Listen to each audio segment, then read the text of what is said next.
Ang saya-saya mo. Excited ka nang umuwi. Di alintana ang takot. Buo ang loob na harapin ang pandemya.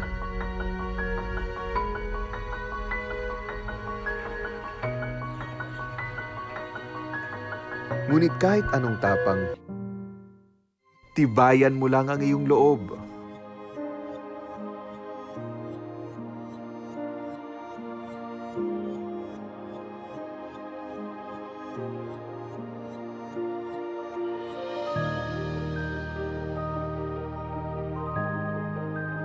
Hello? Hi, Han! Han?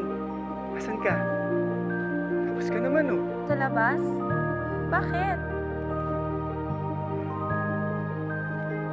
Dahil siguradong may parating na kislap ng pag-asa.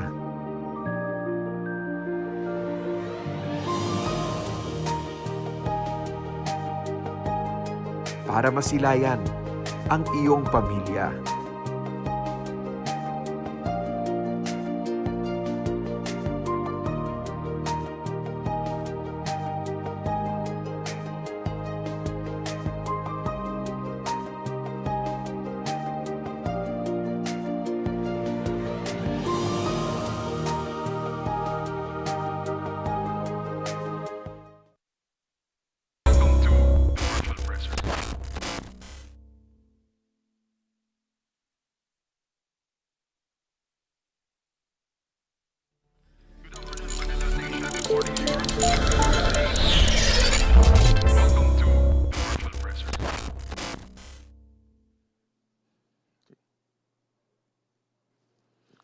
Magandang umaga Pilipinas. Welcome po sa atin pong press briefing. Kasama po si Cabinet Secretary Karlo Nograles.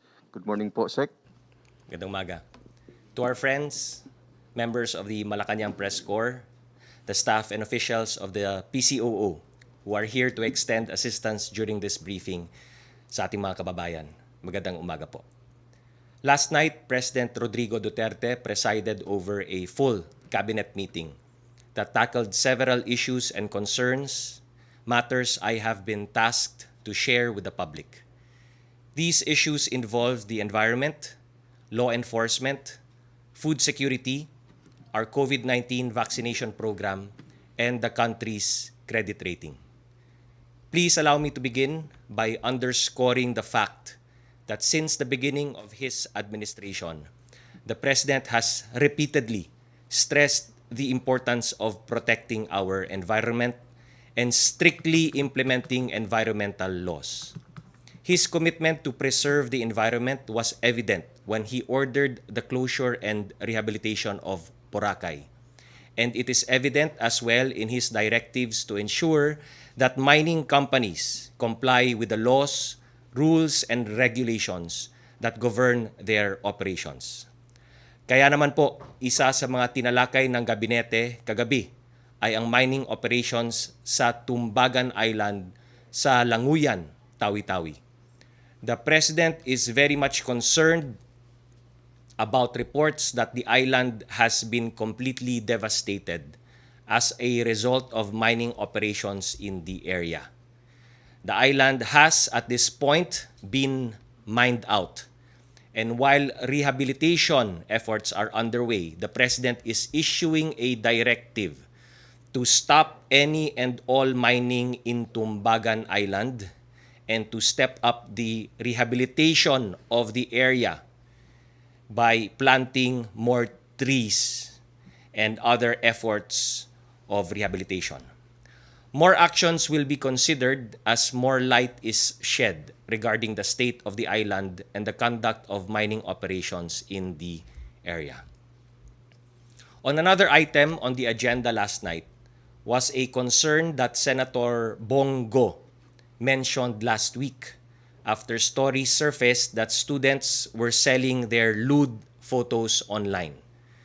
Various reports that reveal a surge in child pornography have caught the President's attention, which is why he asked the Department of Justice to brief the Cabinet on the matter, as well as recommend actions that can be taken to address the online sexual exploitation of minors in the country. Online sexual exploitation has always been a major concern of the government, particularly the DOJ Interagency Council Against Trafficking, or IACAT. It has been discovered, however, that the pandemic has contributed to or even been used and taken advantage of as we see the disturbing rise of online sexual exploitation cases in the country, the victims of which have a median age of only 11 years old. Nakakabahala po ang numero. Suspicious transaction reports related to online sexual exploitation during the pandemic more than doubled. From 19,000 in 2019, it has now ballooned to 47,937 in 2020. To address this, the government is adopting the recommendations of the Department of Justice, which are as follows. First, to direct the NTC to immediately impose sanctions on Internet Service Providers, or ISPs, for failure to fulfill their duties under Republic Act 9775. These duties, may we remind the ISPs, include, number 1, immediately notifying the PNP or NBI within 7 days upon knowledge thereof that its server or facility is being used for child pornography. Number 2, preserving evidence for purpose of investigation and prosecution.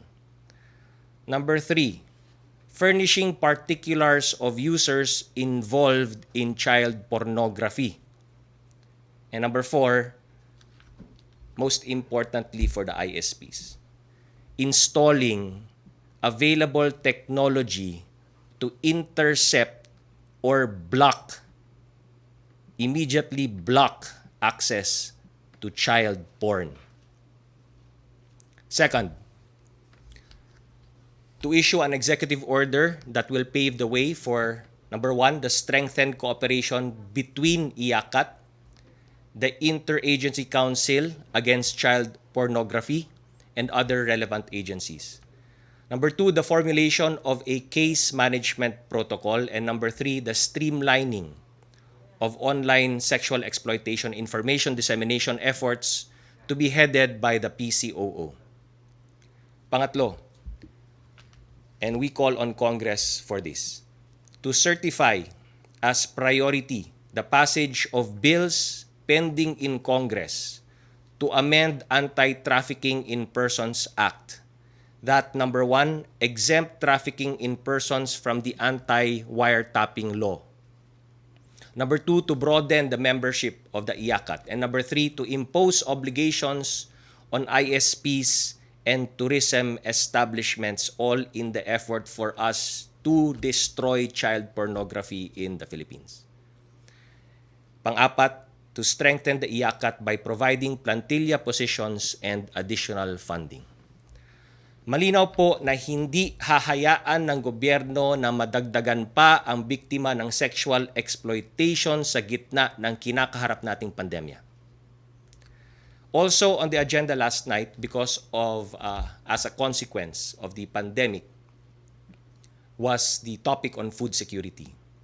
May mga lumalabas na survey na tumaas talaga ang hunger incidence dahil sa pandemya. At malinaw po sa datos na ito ay bunga ng pagkawala ng trabaho at hanap buhay.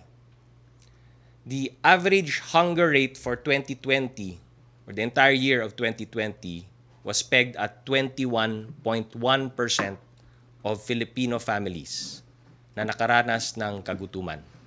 A figure that sums up the adverse effects of the pandemic on the lives and livelihoods of our people.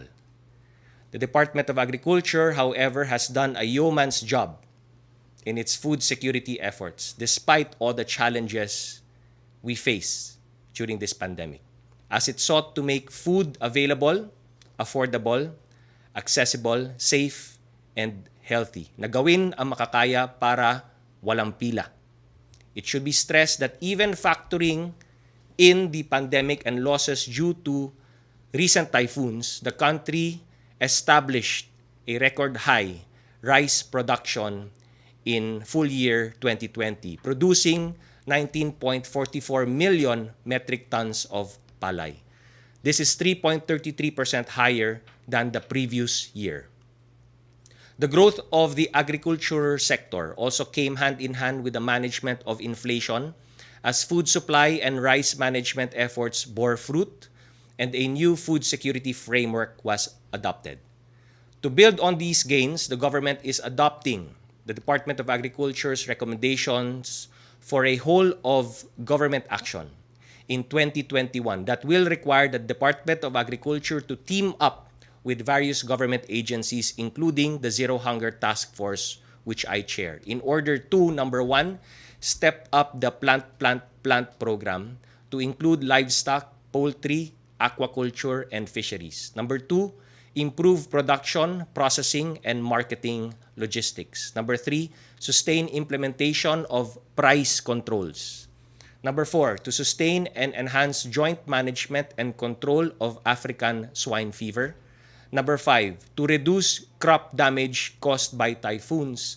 Number six, to continue to enhance tackling the hunger concern as a result of this ongoing pandemic. And number seven, ensure closer coordination with regard to messaging related to the food security of our country.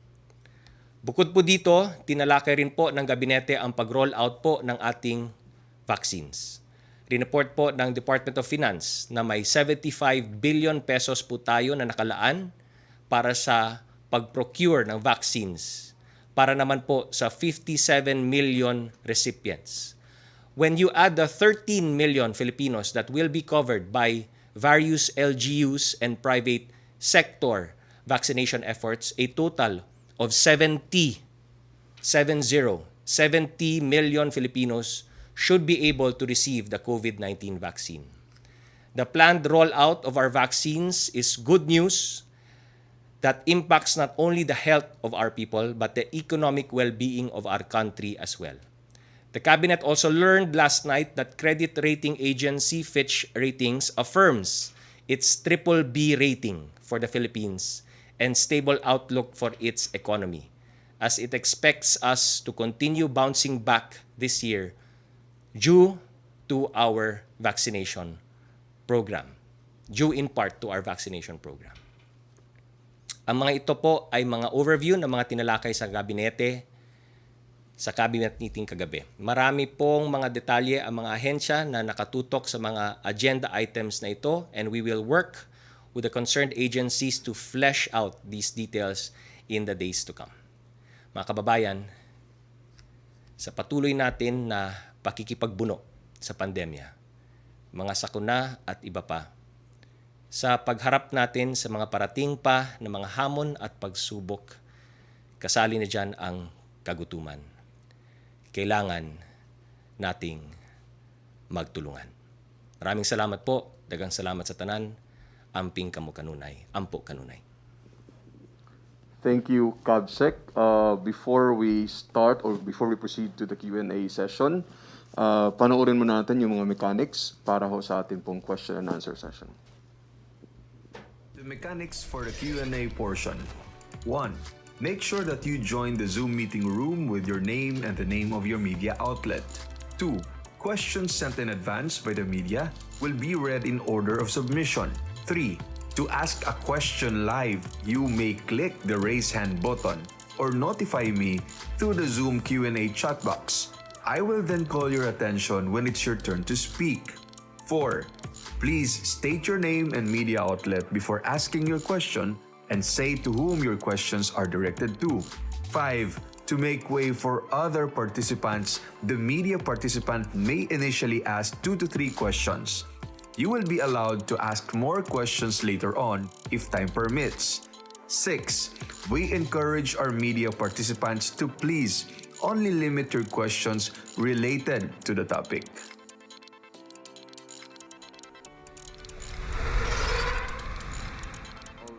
Our first question will come from Trish Terada of CNN Philippines. Trish? Hello. Hello, good morning, Secretary. Ay, magandang umaga, Trish. Morning. Good morning po. Sir, doon na po dun sa vaccine, sir, because you mentioned that 75 billion will be allocated for vaccine procurement. So parang all in all, we're targeting 70 million. Sir, yesterday, there was various information about vaccines as to when it will arrive in the country. Just, sir, for the record, natanong po ba ng Pangulo or napag-usapan po ba sa gabinete kagabi kung kailan po talaga inaasahan yung unang dating ng mga bakuna?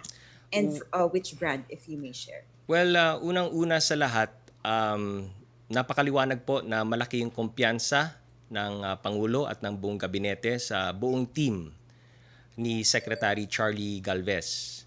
Bagamat hindi naman na itanong talaga yung total details ng rollout, ang napag-usapan lamang ay yung tungkol sa number one, that we have enough funds to cover the needs for the vaccines. Number two, yung computation ng Department of Finance kung ilang mga bakuna. By averaging out the cost per vaccine times how many doses, then the number of Filipinos that we need to inoculate. At nakita nga po doon na kung ano yung magiging kumbaga sagot ng national government plus yung initiatives ng private sector pati ang LGUs.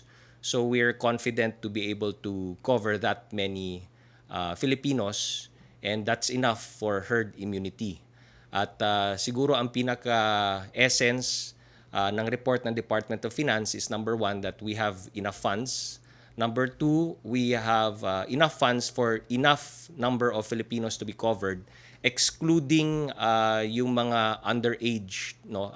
So napag-usapan kagabi, kung 18 years old ba and below or 16 years old and below ang hindi na kailangan magpabakuna, kasi unahin natin for herd immunity yung above 18 or above 16. So really depends on the vaccine brand. Some vaccine brands say that pwede yung 16 and below, yung iba sinasabi it's 18 and below. So depending sa vaccine brand, no.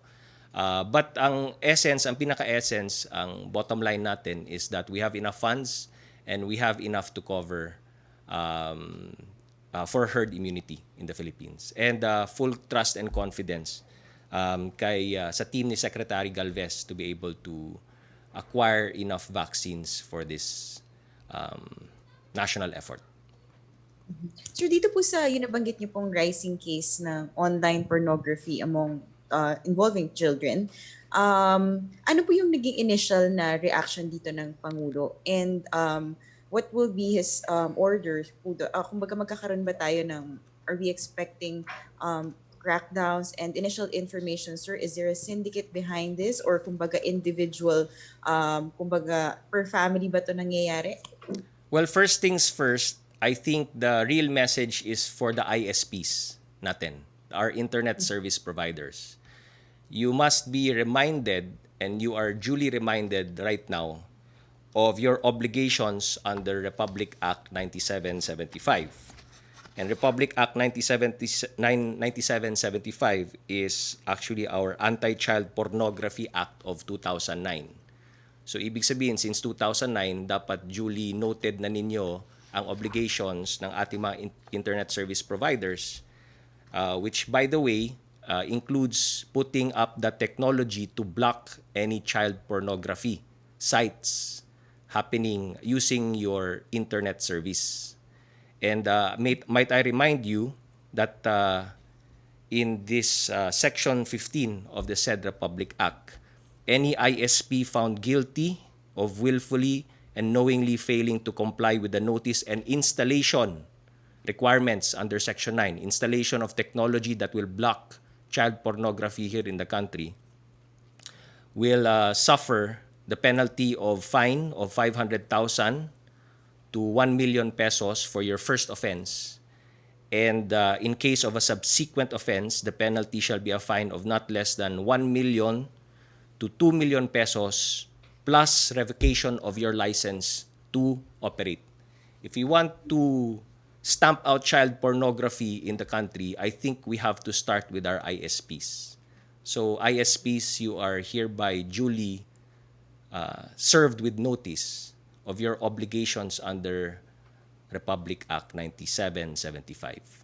And the They have a NTC deadline. is hereby instructed to do your duty as far as any violations are concerned, NTC being a part of the Interagency Council against child pornography. Do we have a deadline for this, sir? Well, ASAP, immediately. Sir, maybe last from me, no? Napag-usapan po kaya kagabi sa cabinet meeting yung issue ng pagkakautang ng PhilHealth, not just to Red Cross, no, but to other private hospitals as well. Well, not this cabinet meeting. This was discussed in the previous cabinet meeting. And napag-usapan naman dun sa previous cabinet meeting the duties of PhilHealth in paying its obligations. And report naman ng PhilHealth na there are procedural aspects to this, no? Kailangan rin po kasi natin makita na hindi naman pwede basta-basta magbayad ang PhilHealth, no? Pero din ng taong bayang 'yan. So, kailangan mag-comply muna ang mga laboratory sa lahat ng mga procedural requirements. At ang promise naman ng PhilHealth ay hindi naman sila magkukulang sa pagbayad basta dumaan lang sa tamang proseso at procedure. Kasi the last thing that we wanna happen is PhilHealth paying without following the proper procedure. But yung assurance po ng PhilHealth ay babayaran naman yung kailangan bayaran. Pero sir, as of now, wala pa silang target date as to when they will comply with their, or when they will settle with their dues. Kasi I think marami pong nagrereklamo ngayon na private hospitals that they're having a hard time with their operations with the debts of PhilHealth. Yes, basta makakomply lang naman sila sa procedures. Anyway, if there is any untoward delays in the claims or the payment of the claims, pwede naman agad sila makipag-ugnayan sa aming tanggapan sa 8888 hotline or other avenues where they can voice out their complaint, and we will act accordingly. Thank you, Secretary. Salamat Salamat po. din po. Thank you, Trish Tarada of CNN Philippines. We have phone-in questions from Ms. Tina Mendez of the Philippine Star. First question, how prepared is the government in terms of storage and rollout of the vaccines once the supply arrives the country? Pfizer, for instance, needs to be stored in below zero temperature.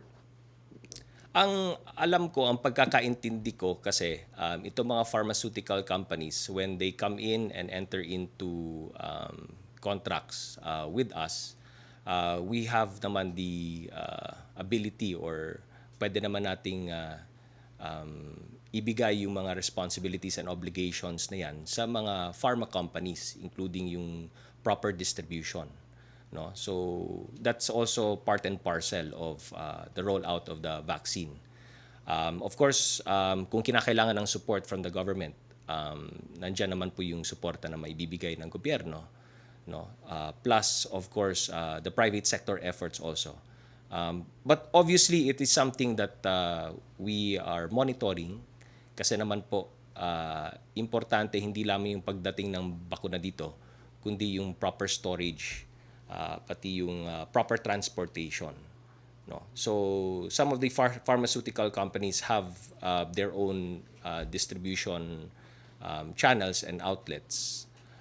And depending on what comes out during the negotiations na ginagawa ni Secretary Charlie and his team with the different pharma companies, no? So hindi lamang yung pag-acquire ng bakuna, but even yung storage may form part and parcel of the negotiations in terms of the obligations din ng pharma companies. Because at the last, ang ayaw rin ng pharma company, 'di ba? Hindi rin gusto ng pharma company na magdala sila ng mga bakuna dito pero hindi rin sila prepared sa mga storage obligations nila because masisira din yung kumbaga yung bakuna at masisira din yung pangalan ng mga pharma companies. So kasama yan sa mga negotiations na pinag-uusapan ngayon. Second question from Ms. Tina Mendez of Philippine Star. How are we preparing our nurses or medical workers who would administer the vaccines? Yes, that's part and parcel of the plans being rolled out by the vaccine team. Syempre, alam naman po natin na kasama yung Department of Health dyan. We also have had vaccination programs na nationwide. So, kumbaga meron na po tayong template in terms of the vaccination program. But all we need to do is to use the template and tailor fit it to the needs of specifically for the COVID-19 vaccine. And when I say tailor fit it, kasi remember, we need 2 doses. Karamihan sa mga brands need 2 doses. So we'll have to tailor fit the rollout using the usual template natin na vaccination program. That being said, meron din po tayong unique rollout in terms of this vaccination program for COVID-19 kasi kung natatandaan nyo yung mga briefings ni Secretary Galvez at ng DOH, we will go region by region. We've already identified the regions by priority and then we will go by sectoral vaccination. So per region, may sectors po na unahin natin. Of course, the medical frontliners because they're the most exposed. So we'll start with NCR and then we will go down to the other regions like CAR, Region 3, Region 4A, Region 3, Central Visayas, Davao Region, and then all the way until maubos natin ang lahat ng regions and then lahat ng medical frontliners na na-register natin and then we go to the next sector na naman po which is the senior citizens, etc. and so on and so forth. So yun po yung medyo unique lang dito sa rollout ng vaccines na to. But otherwise, we shall be using the template na ginagawa ng DOH pagdating sa immunization program. Thank you, Kabsec. Next question will come from Sam Medanilia of Business Mirror. Ang tanong niya po, Sec, ay na-identify po kaya sa cabinet meeting kagabi kung anong ISP ang isa-sanction due to allowing child pornography in their platforms? Hindi specifically na-identify, but we're giving notice and putting them at notice right now. And the NTC is hereby already notified to already do your duty. And so, fair warnings to all ISP. Might I remind you, 2009 pa itong batas na ito. Second question from Sam. Ano din po kaya ang i-impose na penalty ng NTC against these firms? Ay, nandiyan na po. Nabasa ko na po based on the Republic Act. The first offense is a fine of 500,000 to 1 million pesos. And the second and succeeding offenses is 1 million to 2 million plus revocation of license. Thank you, Sec. Okay, our next live QA question will come from Joseph Morong of GMA 7. Joseph? Sir, good morning. Hi, good morning, Joseph. Sir, I'd like to ask you about the vaccination program of the government. No? You mentioned na yung 75 billion is now only for 57 million recipients and the other 13 million will be covered by the LGU. But we thought in the beginning, when they were budgeting this vaccine budget, it was the 75 million was already for 60 to 70 million Filipinos. But nag-isip 57 na lang. Kasi yung pag-compute ng DOF was just for illustration purposes kay Pangulo, just to assure the President that we have enough to cover. Kasi syempre, it will really depend on the vaccine that is available, the vaccines that will come into the country, and the cost. The cost is not equal. So, ang rough computation or illustration na ginawa lang ng Department of Finance is based on an average cost ng lahat ng vaccines na we expect to be rolled out in the Philippines. So, kumbaga, it's not an exact mathematical computation. It is just an illustration na kaya natin makover yung dapat natin na makover for herd immunity to happen. Siguro when I say herd immunity, ang makover natin will be those lang underage ang hindi naman kailangan natin pabakunahan. But ang computation lang was based on how many Filipinos, then compute how many Filipinos in total minus the number of estimated Filipinos who are 16 to 18 years old and below. And then we had, then na-compute na yung estimated number, and then magkano yung average cost, and then so on and so forth to get to that. So it's not an exact mathematical computation kasi hindi rin natin alam kasi kung ano yung maunang, hindi natin exactly alam kung ano yung mga vaccines na darating. Kasi lahat yan mag-EUA application pa. Lahat po yan may nagki-clinical trial pa, etc., etc. And all of them have different costs. So it's just an illustration. So where did you get the 57 million? So ang ginawa, I don't have the calculations here, no, but ang ginawa is sabihin natin ang average cost is ganito, and then sabihin natin ganito karami ang kinakailangan na mabakunahan, ganito karami ang makover ng LGU. So ang naiwan is ganito, and then ganito yung computation na average per average for the 2 doses per patient. So mukhang sirhin natin yun na talaga at umasa na dun sa LGU number. Kasi before, when the cabinet is discussing itong vaccination, 70 million covered by the 75 billion. But now you have the LGUs. So pinactorin nyo na rin yung capability ng LGUs. You gave some of the recipients to the LGUs, correct? I guess we're factoring in the LGUs because syempre we have to adapt also to what is happening on the ground. At the first instance siguro when the pronouncements were made, hindi pa natin alam kung how aggressive the LGUs will be in terms of seeking out to do their own initiatives for vaccination. Now that we're getting a lot of more aggressiveness sa mga LGUs in terms of their commitment to also initiate their own acquisition of the vaccines for the respective localities, then the DOF was able to factor that in already in their rough computation. So ibig po sabihin, dati hindi pa natin alam kung ganun ba ka-aggressive ang mga LGUs. Now, it seems like the trend is marami na sa mga LGUs ang nagko-commit na at marami na rin mga private sector companies ang nagko-commit na rin. So whatever, siguro ang bottom line na lang natin, Joseph, is whatever the cost, the national government will make sure that we have the budget. Kung kailangan pa nating dagdagan. Kasi remember, we also have to remember na dun sa budget po, yung pag-fill up ng unprogrammed funds na yan might entail for us to borrow, di ba? So, and because of the procurement challenges, we might have to use the borrowing facility in order for us to procure. So in any case, kung sasaluin naman ng iba't ibang mga LGUs at iba't ibang mga private sector companies, ang bottom line in the end, it's just how much do we need to really borrow in order for us to finance the vaccination program, depending on the costs and availability of the vaccines. Ang bottom line siguro, Joseph, is rest assured the national government will do its part, no, and make sure that we have enough vaccines for herd immunity. Sir, sa budgeting lang, I'm sure meron na kayong, how do you budget the money pala? Yun na lang yung question. How do you budget the money? Because obviously, hindi kayo pwede mong hula lang ng costing, no? Halimbawa, itong 75, let's just assume this is the cost because the vaccines have their cost now, no? Yes. They have their prices. So, and how did you divide the 75 million and to what vaccine manufacturer?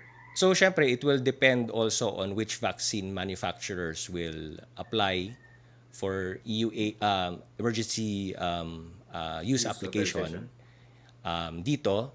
Then, it also depends on how far along yung ating negotiations with the other pharma companies, how successful they will be, and how fast and immediate. Some might, in fact, overtake others. So, baka may mauna pa.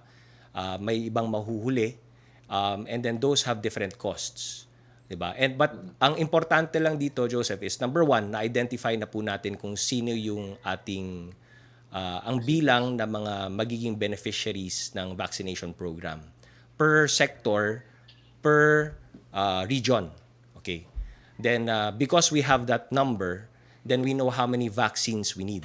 So all we need to know now is what available vaccines ang pwedeng makuha ng bansang Pilipinas dito, and then magkano yung cost ng 2 doses, kung sabihin natin 2 doses.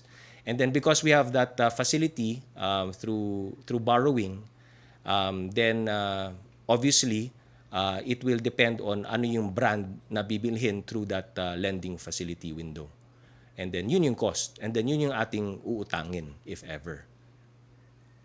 So right now, sir, meron ba kayong parang rough allotment? For example, how much are you reserving for Sinovac?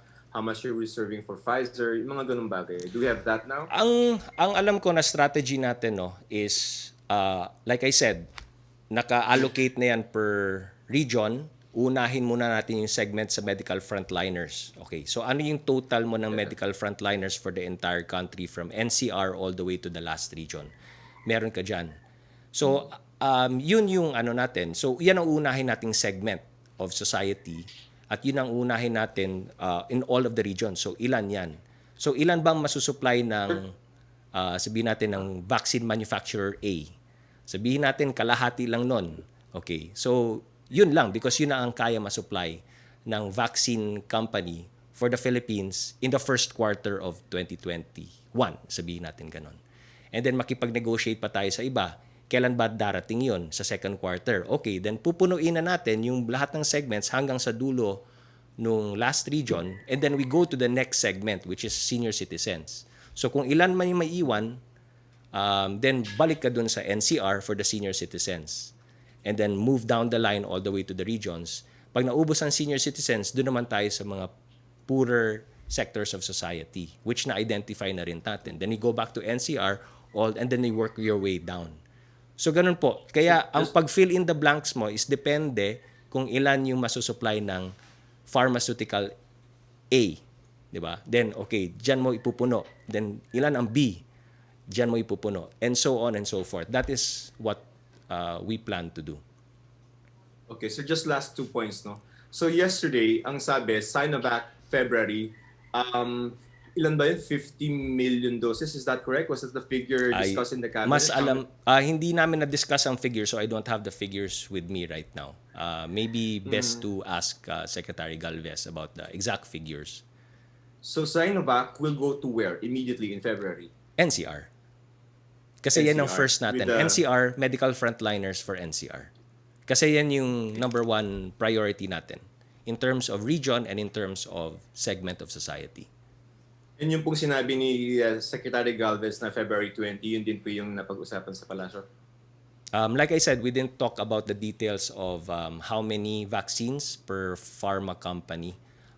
It was just a discussion on the assurance that we have the money to finance whatever vaccines we need for the immunization program. Sir, sorry pero parang some are saying you're already late dun sa vaccination natin and we're not discussing the nitty-gritty of the plan with the President in the cabinet meeting? Sa cabinet meeting, hindi namin napag-usapan yan, although ang details diyan, although lahat ng mga detalye ay napag-uusapan naman po dun sa task force under Secretary Galvez. And in fact, in the Senate hearing yesterday also, I think all of the details of the plans were discussed by the members of the team. So pagdating sa cabinet meeting, parang kumbaga generally lang tinanong ni Pangulong Duterte si Secretary Galvez ano nangyari sa Senate hearing. At binanggit, kinento na lang ni Secretary Galvez. But ang bottom line ni Pangulo is we have a plan. And the plan is being put in place. And then doon na pag-usapan na sinabi ng DOF, we also have the budget. So ibig sabihin, ang bottom line nito ni Pangulong Duterte, lahat ng yung plano na yan, nakalatag ang lahat ng detalye. At nakwento na nga rin po doon sa Senate hearing. So lahat po yan ay buong-buo na po. Lahat po yan nakalatag na yung buong detalye ng plano. And with the assurance that all of the details of the plan have been worked out, then and the assurance of the DOF that we have enough funds for it. And the President was assured. Sir, CPRD gusto mo ng Sinovac? Ay, hindi ko po alam. CPRD? Hindi ko po alam. Okay, sige.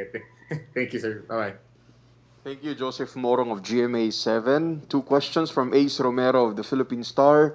There are negative reactions about the policy or against the policy that the public cannot choose the brand of vaccine they cannot receive. While it has been clarified that it is not yet formalized through an IATF resolution, there is a consensus about it, according to Secretary Roque. Is this final? Ang napag-usapan namin sa IATF, ganito. Hindi natin maiwasan, gaya ng sinabi ko kanina, na meron tayo, na segmentize natin kung sino yung priority na segment ng population ang babakunahan at saan tayo magsisimula na region all the way down. So sabihin natin NCR at unahin natin yung mga medical frontliners. Okay, napag-usapan sa IATF na maari hindi natin maiwasan anong gagawin natin kung meron mga na-identify tayo ng mga medical frontliners, for example, who do not wish to be vaccinated. Okay? So, ang mangyayari po niyan is we will have to have them sign some sort of waiver or an understanding or a waiver or a document that they understand the implications of them waiving their privilege or their slot to get vaccinated. So kung si Mr. Juan de la Cruz, sabihin natin, ay isang medical frontliner na taga NCR at siya po yung nandun, nakalista na dapat kumuha ng bakuna na available na po. At sinabi ni Juan de la Cruz na ayoko magpabakuna. Then what will happen to Mr. Juan de la Cruz is ilalagay na po siya sa, ang isang pinag-usapan namin sa IATF, is ilagay siya sa pinakadulo ng linya. Hindi yung pinakadulo ng linya ng medical frontliners, kundi yung pinakadulo ng linya na dapat natin bakunahan. Basta naintindihan po niya na yun po yung magiging implication at effect ng pag-waive niya sa slot niya. And so on and so forth. Kung sino magpapabakuna, then well and good. But those na tatanggi or hihindi, then dun ka sa dulo, then maaring hintayin mo kung ano yung magiging available na brand nung time na yon. Kasi it's really ang reality po is we have to understand the reality, no? Number one, there are different brands who are currently still applying for EUA in the Philippines. Okay, some, and we cannot force them, di ba? There are some brands na nakikipag-negotiate din po yung team ni Secretary Charlie Galvez. So, we cannot say for certain kung ano yung, di ba? We cannot predict kung sino yung magiging first, second, third. Although, sinabi na ng isang brand na will be prepared na by February, then perhaps, possibly, sila yung first. So, dahil sila nga po yung first, then kung sino yung nakatoka para sa pagbakuna ng time na yon, then you get your shot or you waive it. If you waive it, then ang usapan namin sa IATF, dun ka sa dulo. Then you will have to wait your turn because there's still others that we have to inoculate.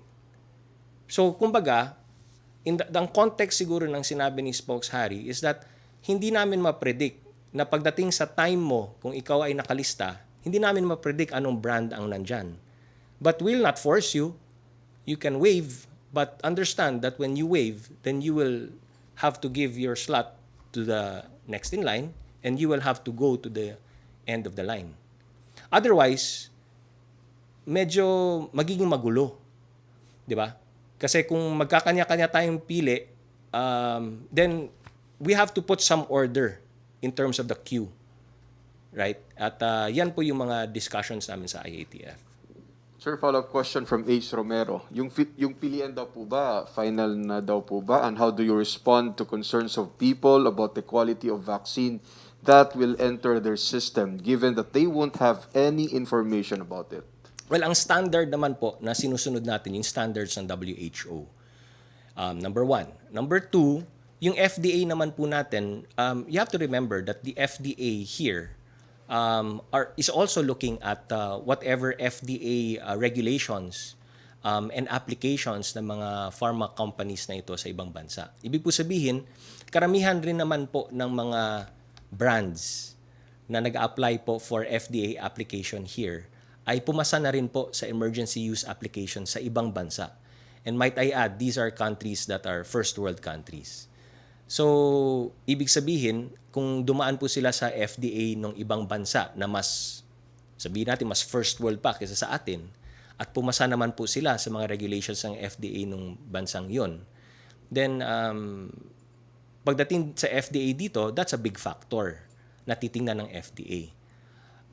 Nevertheless, of course, the FDA also commits to the nation and, of course, to the president na hindi lang basta-basta silang magbibigay ng stamp of approval nila kung hindi naman dumaan sa masinsinang proseso. So there's really a whole team of experts from the DOST, from the Department of Health, even experts from the private sector na lahat nakatutok dyan at nakatingin dyan. Dun sa visa at sa safety ng kung ano man ang bakuna ang papasok dito po sa atin. And remember, we're not an island all alone here. All you need to do is also, research and look at what other countries are doing. Common brands po yan na ginagawa at ginagamit na po sa ibang bansa at ginagamit at gagamitin po natin dito. Kumbaga, hindi lang naman dito sa bansang Pilipinas gagamitin yan. Ginagamit na rin po sa iba. So you might as well just also look at what's happening in other countries. Question from Ms. Rose Novenario of Hataw. Kabsec, ano raw po ang reaksyon ninyo sa statement ni Bayan Muna Representative Ferdinand Gaite na may karapatan maging choosy ang mga Pinoy sa tatak ng COVID-19 vaccine na ituturok sa kanila dahil nakasalalay ang kanilang kaligtasan at pera ng bayan ang ibinayad dito? Like I said, hindi naman namin ipepwersa. Kung time nyo na po na magpabakuna at for some reason, ayaw nyo po, for whatever reason, you waive your slot. And kung mapagkasunduan namin sa IATF, then we'll put you at the end of the line. Dun sa pinakadulo. Because, syempre, may iba pa eh. At para magkaroon ng systematic at hindi magugulo yung queuing system po natin sa pagbabakuna, then that is what we need to do. Because, again, it's really a race to the vaccines here. Not just in the country, but in the entire world. Diba? So, darating yung mga bakuna, pumasa naman sa mga standards, whatever brand it is. We're also being monitored by the WHO, by the way. These are brands that have passed the FDA of other countries. By the way, lahat ng kinakausap natin, pumasa na ng FDA ng ibang bansa.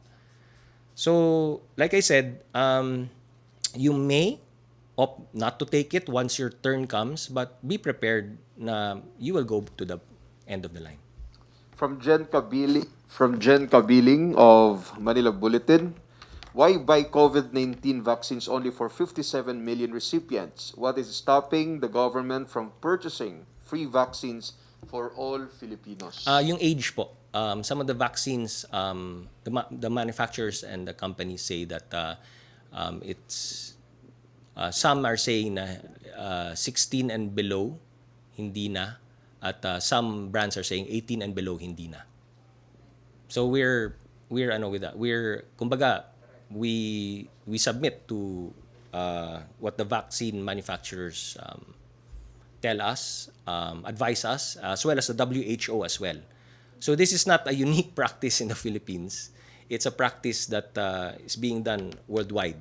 Diba? So sinusunod lang din po natin yung standards worldwide. From Ms. Evelyn Quiroz of the Filipino Mirror, reaction po sa statement ni Senate Minority Leader Franklin Drilon na parang suntok sa buwan ang vaccination program, lalo na yung sinasabi nila na 148 million doses within the year. The arrival of the vaccines is not even definite.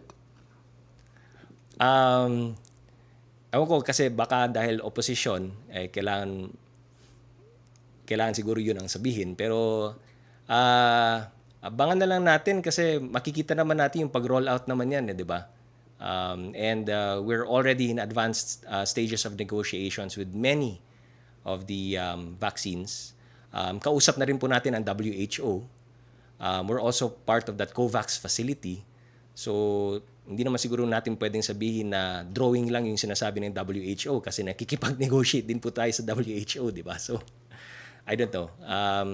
Well, anyway, to see is to believe. So, we have the commitment of Secretary Galvez and the entire cabinet and the IATF and the commitment of the President as well. So, gagawin natin ang lahat para ma-roll out ang vaccines.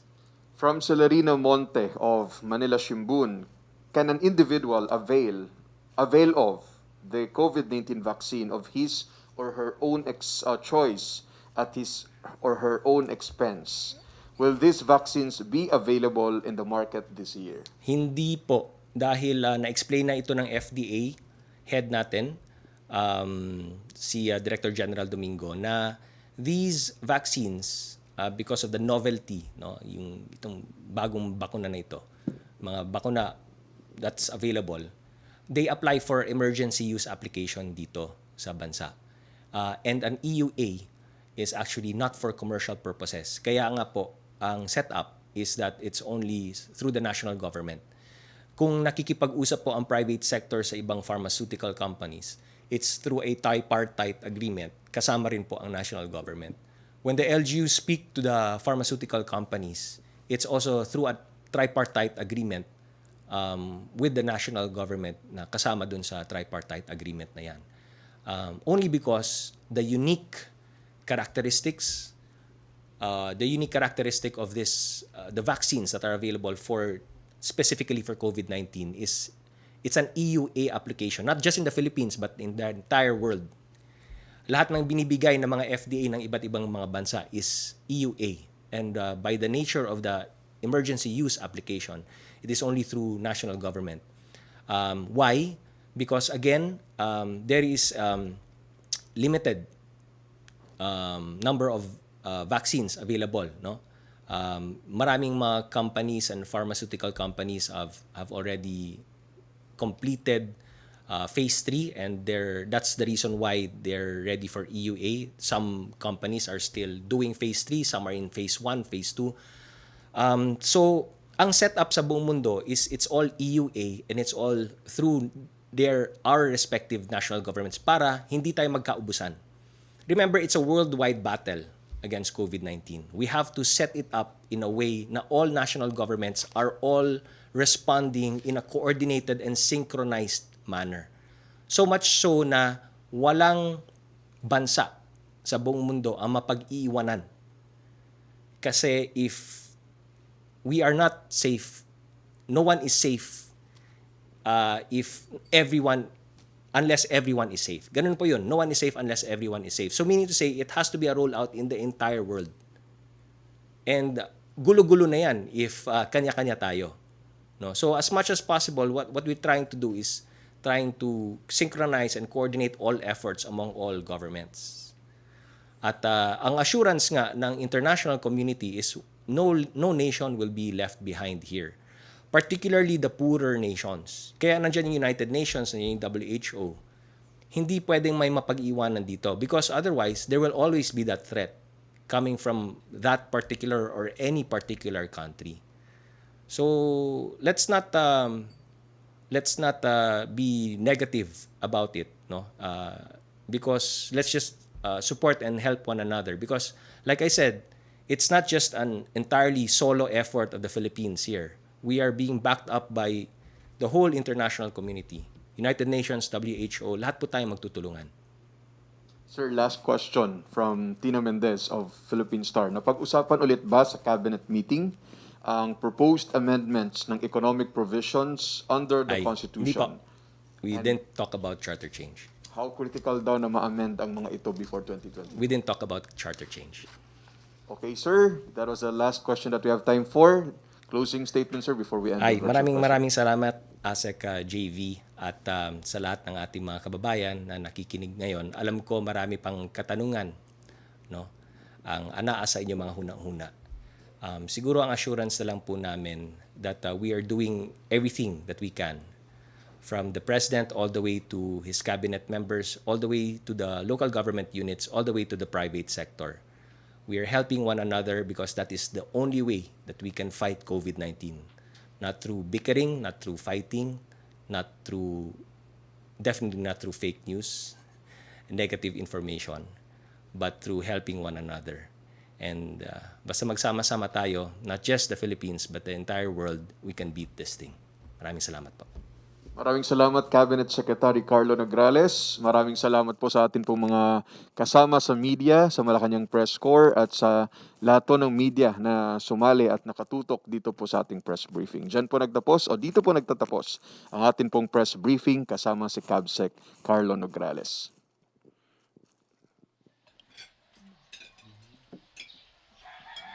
Umabot sa 3,372 ang nadagdag sa kaso ng COVID-19 sa bansa.